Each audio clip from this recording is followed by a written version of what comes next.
Hello guys, welcome back to a new video. I will show you how to fix a Booking.com reservation canceled without a refund. So let's get started. First, open the Booking.com app or website and sign in to your account. Over here, go to Bookings and open the canceled reservation.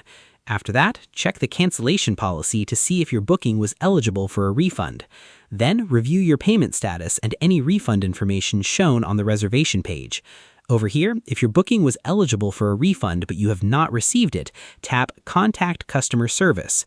After that, explain your issue and provide your booking number and payment details.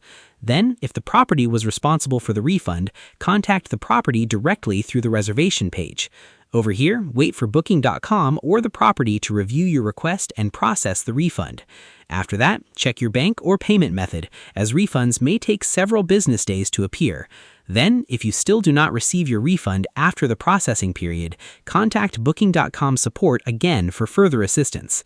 And that wraps it up. If you found this video useful, please do like and subscribe. Thanks for watching.